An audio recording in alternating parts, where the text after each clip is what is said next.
Now that I've gotten all my small pieces sewn together, I'm ready to go and do some more strips. So if you bear with me for just a second, I'm getting this set up.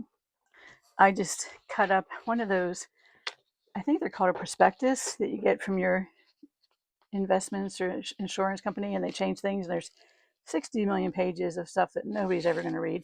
So I'm just cutting that into 3 3/4 inch wide pieces. And I keep getting the question, why do you sew onto foundations? Why don't you just sew your fabric, the way that God intended? And there's several reasons for it. And I'm just going to go on and just talk about this. And I hope this is a nice change of pace for you. There's a woman I used to watch that did this type of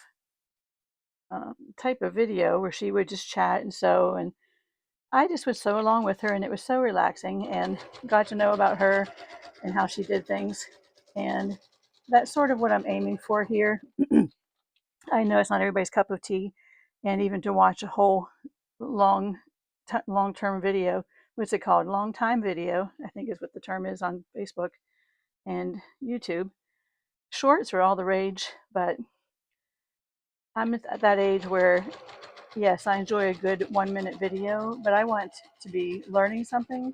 I don't watch the videos that just make me laugh or cute or whatever. I mean, I watch some of those occasionally, but that's not my focus, and that's not what I'm really looking for. I love sewing, I love quilting, and I enjoy learning new things about that hobby. It started out as an innocent hobby, but look where we are now. I've been sewing for customers, machine quilting so much this past week. I have one more quilt that's rather large. I think it's 94 inches square or something like that. And it's for a friend of mine that does the most fabulous piecing. And I'm really looking forward to doing that. But I just finished 5 other quilt tops and I needed a break. So this is what I'm sewing on. What I do here is I just take out a chunk of my fabrics that are pre-cut, and I have formerly taken the time to make sure they're all right side up, because generally when I cut out strips, the wrong sides are together or the right sides are together. And so I take a moment here and there to straighten them all up, straighten the pile up, so I don't need to keep flipping them over. And usually if I weren't recording, I would iron each of these strips as I go, because my iron's just to my left and it helps everything to lie flat. But I only take the time to do that if one's being particularly stubborn. I'm not going to get a chance to sew probably at all tomorrow, so I thought I would take this hour that I have before I need to leave for church and just do some piecing, because I love piecing. I love seeing the progress. So what I do with these stacks is I just take out a stack of fabric, and you can see that all of these ones are that bright tulip pink, greenish yellow, and this is an orange, and this is a beautiful color. I kind of think of this as raspberry pink. And this stack is from the backing of the quilts. I did 4 quilts for one person, and she's somebody whose husband travels for work. They do musical ministry for churches, and they do vacation Bible schools in the summer, and that's how we met. And one of my daughters actually traveled with them one summer and she played the piano for them, and she did some of the drama. Had a great summer, and got to know that family fairly well. And we've seen them every other year in our church for 20 years for vacation Bible school. And the wife she pieces, and I do her quilting. And one of her daughters-in-law and son just had a baby in July, and I told her when we saw them in June for our vacation Bible school that if she was planning on making the baby a quilt, if she would send me the quilt top, I would quilt it as a gift for the couple and not charge her for it. So she did that. And then she surprised me by saying, "Oh, I have 3 other quilts that I've been working on. Can you do those too?" So I'm kind of quilted out right now. I love quilting, but you do need a break from it now and then. So here I am. These are all very colorful, busy prints. So I'm looking for one that might have just a more plain coloration to it. And you see this one was not right side up, so I'm just going to flip it over so that it is. I'm going to pull off those strings that are not that fabric. I'm going to put this one here to kind of calm down this strip a little bit. That is a dark aqua teal with little lighter colored stars on it, but it needs just a little relaxation. And you can see that I'm using the same fabric in both of these, like this light blue one, this one with the butterfly print on it. And I do that quite a bit. because I'm using up a strip as I'm cutting, and it doesn't bother me that they're in two different strips because I'm going to have hundreds of these little triangles, and likely they're not even going to be anywhere near each other. Now, I might keep these in here, but these are primarily brown, and I'm not using brown or black in my quilt because it tends to make it look muddy. So I'm going to set these two up here because they're very busy, and I need one of those tone it down strips. So I'm going to pull this string to the side so it's not on my quilt top. And I don't mind having a string here or there, but sometimes you get a string and when you go to pull it, you can't pull it because it's been sewn down under on the bottom. So I like to take a second to take those loose strings off or trim them down if they're very long so that they don't get tangled up in something else. And I'm going to press this one since this is a wider strip of fabric, and it is very wrinkly, and I don't know why that fabric wrinkles so much, but now it's flat. So here's this one. I was a pile of those right there, and I could use that one again, but I'm just going to take off this light pink one. The last quilt top that I did for my friend, she pieced from all donations, and they were all what I call these sweet prints, and I'll show you what they are in just a moment. But she used this one, and these were some that she pieced the back of the last quilt because she was using up all these scraps that have been donated to her. And see, there's like a little bit slightly darker blue stripe that goes through this fabric. Very pretty, very girly, feminine. There was a celery green and a pink and several others, this one. And I love those types of prints, but I don't use them very much. But I was so impressed that she took all those donated prints and came up with just a lovely quilt design. And if you look back at some of my reels, I'm trying to think what I quilted on that one so you can know where to look. Well, it has all these fabrics in it. I don't know what to tell you. And she had never, I don't think she had ever pieced a quilt back before, but I was so impressed with how well she did. She took big chunks of all of those fabrics that were left over from her making the front, and she just made it work. That's a big skill to learn. And they live in a traveling RV, the kind that you drive. I know there's names for all those things, but it's not one that you pull, but they pull a small car so they can travel around when they're parked somewhere. But her husband was teasing me that he was so glad that those quilt tops were all at my house now and not at his anymore because they have a very limited space. And sometimes, I think about them traveling and I don't know how she does it, but she has a little sewing area and their children are all grown and gone now. So there's just the two of them in the RV. And she's just a very beautiful piecer. Her quilts are always flat and square. And I forgot to tell her, but I'll need to because I'm giving these 4 quilts to her tomorrow, actually. But she did a victory lap on each quilt top. And if you're not familiar with that term, that is where one will sew 1/8 of an inch in from the edge to secure all of their seams that are out on the quilt edge. Whenever I load a quilt top onto my long arm to machine quilt it, I don't pull the daylights out of it, but there is a little bit of handling. And a lot of times, if the seams are right on the edge, they tend to pop open. Now, if I notice that as I'm loading it, or if I cause that to happen, I would a lot of times take it over to my sewing machine and fix that seam so that it doesn't cause a problem during the quilting process. But it's so much easier for me as the quilter when the person who does the piecing will do a victory lap. And if you do it just 1/8 of an inch from the edge of your quilt, making sure that all those seams are going in the direction that you want, when you put your binding on and sew a 1/4 inch seam or a little larger depending on how you apply your binding, you cover up that basting stitch so it's not even an issue anymore. It's just you cover it up. It's in the edge. What am I trying to say? It's in the seam allowance of your binding, so you don't even notice that it's there, but it does its job beautifully while it's being quilted. And she did that on all 4 of her quilt tops, and I'm going to see her tomorrow. They're staying with a family member for a week or so just to visit and catch up and have a little personal retreat and take time off from all the traveling they do and all the busyness that they go through. And I'm going to meet her either at the house that we're going to see tomorrow, not going to see, at the people we're going to see, which is only about a half an hour from where they're parked right now, or we're going to meet up about halfway, which would be 15 minutes drive for both of us. We're going to see one of our sons tomorrow that lives a couple hours away. And so we will enjoy that time. So here I am, and this is a really crazy print. I got that one when I was digging through the bins at the quilt store I mentioned a couple weeks ago. They had four, not super deep, but very large boxes, clear boxes of all kinds of strips of fabric, and I was just in heaven.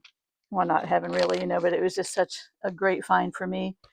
You could fill up something a little larger than a lunch box or a lunch bag size paper bag, and it was $3. Well, I looked on Moda's website when I got home because I was not because I couldn't do it while I was out, but I was just so busy with taking care of our granddaughter and things like that while my son was away. And they said that their quilting cotton was about 6 ounces a yard. And I weighed the bag that I got of strips, and I picked each one very purposefully because I was going to put them in this quilt. And I had one other quilt that I was working on that I wanted to gather a few more scraps for. And I had over 7 yards of fabric, closer to 8 yards of fabric for $3. And yes, I had to process it. I went through the strips, and I have 2 videos, I believe, on that. And it was such a small investment for such a great return. One of the terms my husband's company uses is return on investment, which means you invest a certain amount of time, money, whatever, and what are you getting for that? And my return on investment on these fabric strips was very high. I'm not sure what the ceiling is for that kind of term, but it was a great buy, and I would do it again in a heartbeat. In fact, I was thinking if we're going to have some free time tomorrow, my son's actually off work and his girlfriend works, and we're going to meet her for some visiting time, and we're going to make homemade bread together because that's something I have given them and she really likes. So I'm going to show her how to do that. And we're going to probably eat supper out, but we do live 2 hours away, so we're not going to get off very late because my husband and I get very tired when we get home very late. It takes a lot out of us. We're not ancient, but we are in our 60s, and he still works full time. So here I am. I've used this brownish one in this other one, but this print and that print are so similar. It looks like they're 2 prints from the same. See these little circles? It looks like they're just 2 colorways of the same fabric line, and I don't want that in the same strip because that's just a little too close to that one. So if I don't see something I like, I'll just pull out a few more strips from my project bag, which I have over to my right. I have my sewing desk in the middle, and my husband years ago made a template at the bottom of my sewing machine, and we got this wooden table at IKEA, and I stained it and varnished it, and then he made it so that my machine sits down in it. So I used to machine quilt on my domestic machine, and this gave me a much greater surface area, and it's nicer than having my sewing machine up higher than my table, because I can make it just right at my perfect height to be ergonomically correct for my elbows and all that type of thing. So I'm going to put this raspberry pink one on here. Just love that color. It's not quite pink. It's not quite red. It's something in between. And as you see, I'm using my next paper for a leader. I'm just using 2 papers at a time. And I think this is where I'm going to throw in this really bright yellow because that green will tone it down some. Or I might put it next to the blue. I think I'll switch around and put it next to the blue. And what I'm doing is just very roughly folding that up just so I don't have to use more thread to go off that fabric. And kind of keep it close to the paper size because the paper is the size I'm trimming all these strips down to. Oh, I started talking about using paper foundations before, and some people would chime in, and I felt like they were being very critical and condescending, and they would say, well, you don't have to use the paper. You can just sew the strips together, and yes, you can. But from my experience, and it could just be me, hold on a second. Sorry, I had to sneeze there. It could just be me, and it might be because, we're all different. But I have a hard time keeping my fabrics straight as I'm sewing a long piece. And this is probably about an 11-inch or 12-inch wide piece of paper. What I mean is, as I'm sewing, they tend to go down into a frown shape overall or up into a smile shape. And with it being 12 inches long, I want it to be straight the whole way across so that I'm not snipping off any of those scraps because they're all they're all necessary to make my quilt, and I love them all. And I'm going to show you my two favorite pieces out of all the scrap strips that I got at the quilt shop in my $3 bag. It's these two. Can you see those? Mr. Potato Head faces and kiwi. And I only had enough to get one strip out of each one, but these are the bomb. I can't wait to put these in, and I'm going to look for these every time I look at this quilt. I'm going to set these to the side because, well, no, I'm not. I'm going to use this one right now. There's Mr. Potato Head. That is just the cutest fabric.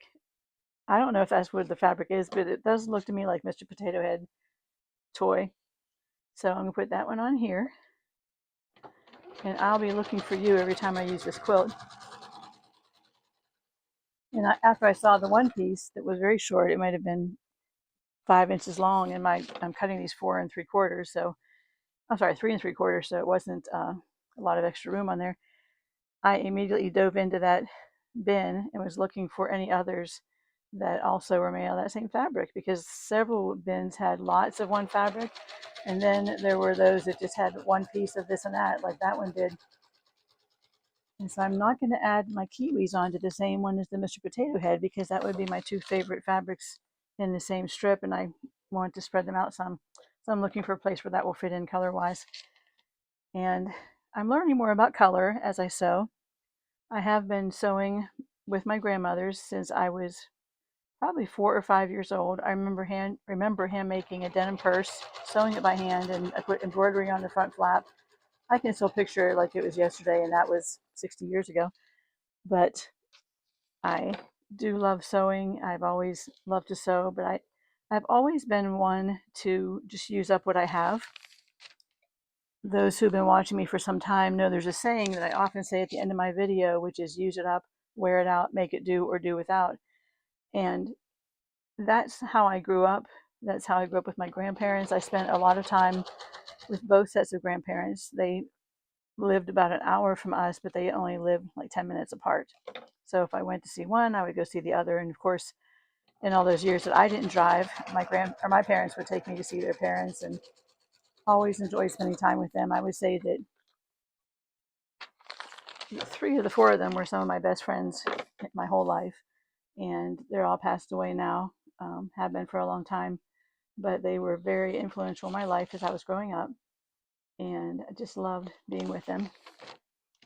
And that 4th one, not that I didn't like them, I just wasn't as close and didn't do as much with one of them. So here we go again. This is just going to be some kind of wacky quilt. And every single one of these ones I'm using right now are from that treasure bag, I called it, that I got a couple weeks ago. And with so many different prints and colors in my quilt, I'm not worried about having too much of one color, or what I call the weirdo fabrics, like this one and this one. That's just that one piece. That would just be enough, and I'll see it occasionally, and it'll make me smile. And I remember buying these fabrics. That is just so funny to me. Kiwi. Who ever thought I'd get a piece of kiwi fabric? So back to sort of my past. I grew up. I was an only child for 8 years. Then my sister was born, and everything changed after that. Of course, having her there was the best, but it was just different when I was the only child. And we grew up in the country, and I spent a lot of time outside. My dad raised world-class hunting dogs, and I was always helping with the puppies and keeping the dogs fed and their runs clean and keeping them watered, and just had a really good life growing up. Had friends on my street that we always played outside, whether we jump roped or played kickball or rode bikes, just always doing something. And grew up, went to college, met my husband there, chased him till he caught me, I always tell people, and that's probably really close to the truth, actually. And we moved to North Carolina after we got married. He was a teacher for 8 years, our first 8 years of marriage.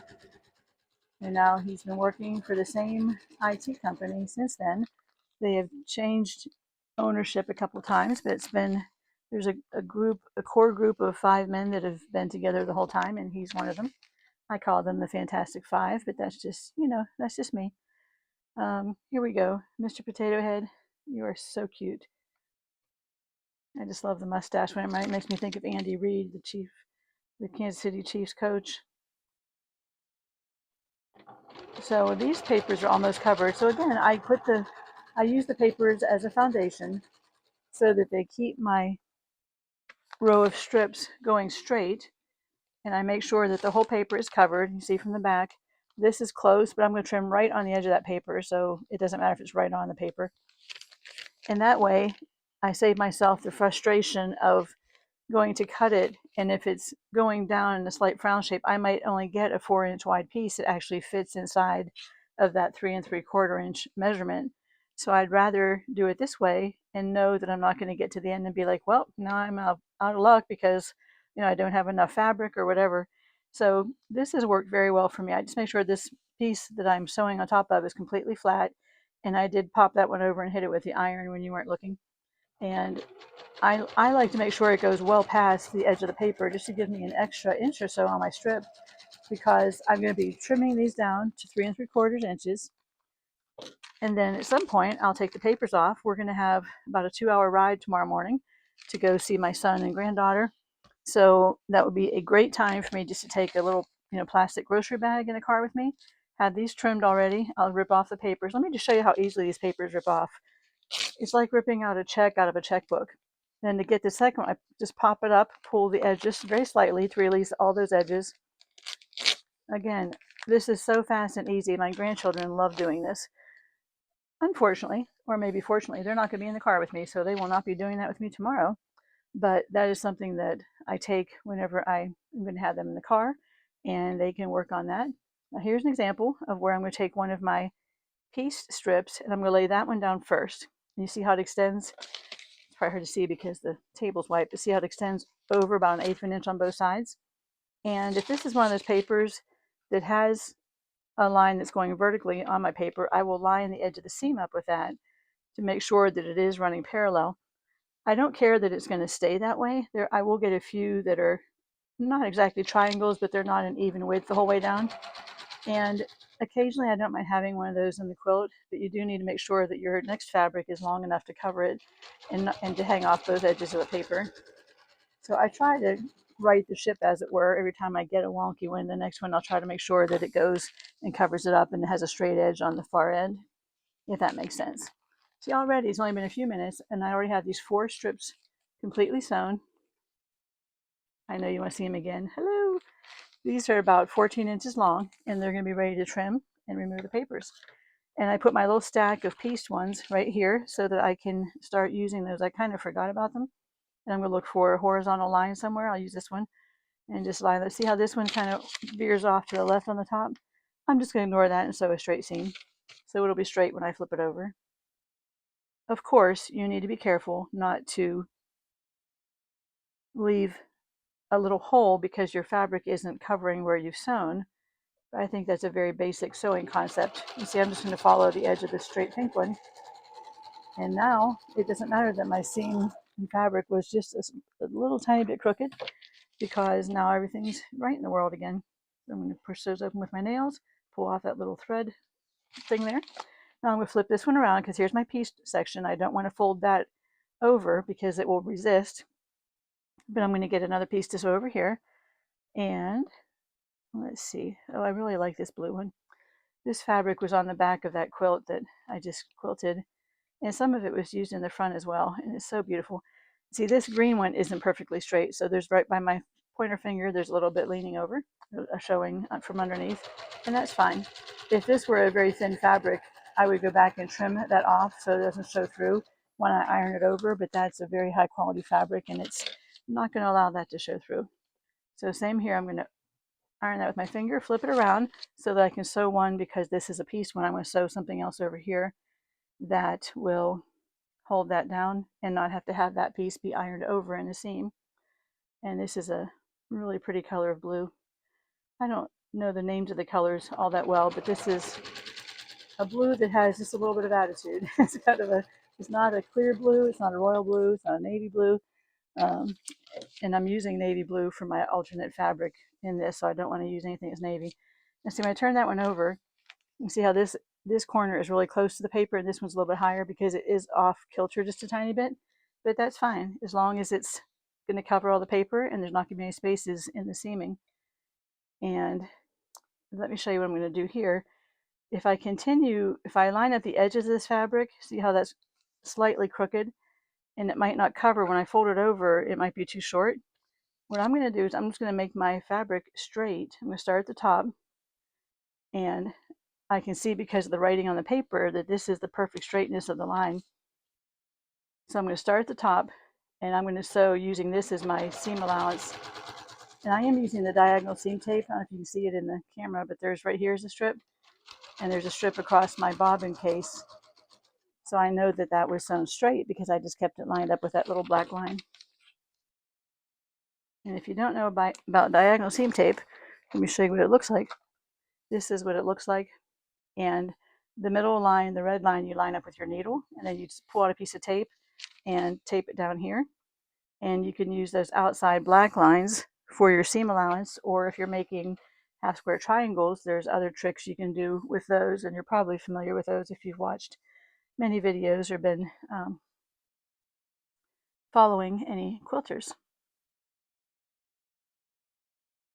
This is one I got in that sale box as well.